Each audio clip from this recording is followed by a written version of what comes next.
Hey, good evening, good morning, good afternoon. Thank you and welcome to my channel.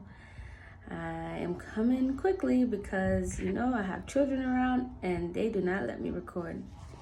But I'm really feeling pulled by spirit to create a channel. Like I created it last year right after my dad died, but I never posted a video. So I wanted to post a video now. And right now, what I like to talk about on my channel is travel, spirituality, grief, and motherhood. I'm currently a mother of a 3-year-old, and I've traveled to 4 countries. I'm from the United States.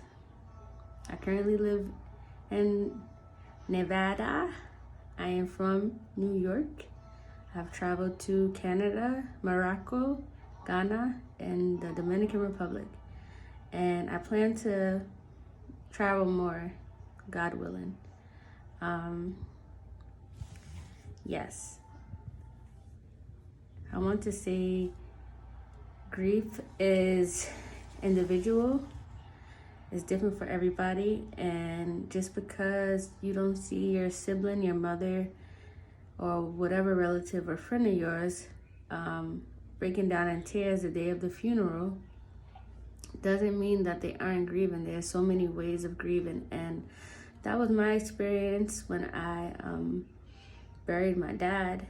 I had to, work out the kinks of getting him from the hospital to the place that was going to bury him, the funeral home that was going to bury him, and then burying him, and then getting his finances in order, and wondering if I should be his administrator. It was very stressful, and I didn't have time to really grieve the way others may have had the time, because he put it on me.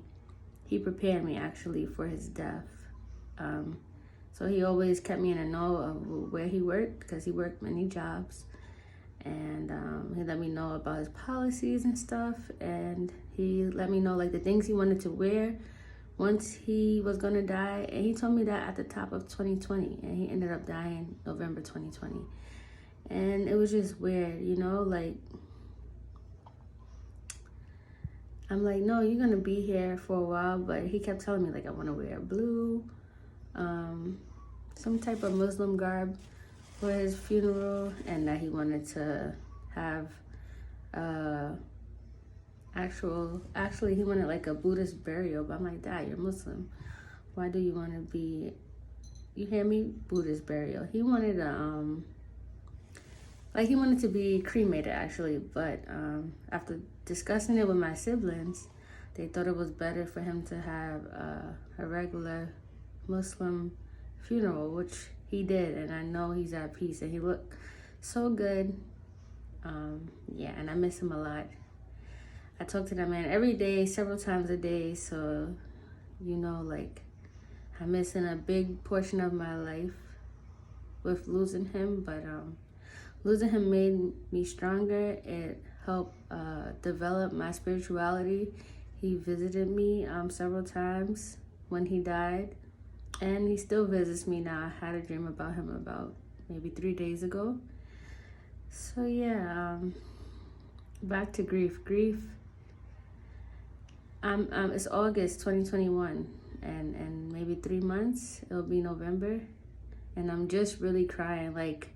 I will watch Avatar, The Last Airbender, and that will make me cry. And my nephew was like, why are you crying for a cartoon? And I'm like, it's the themes here that are making me cry.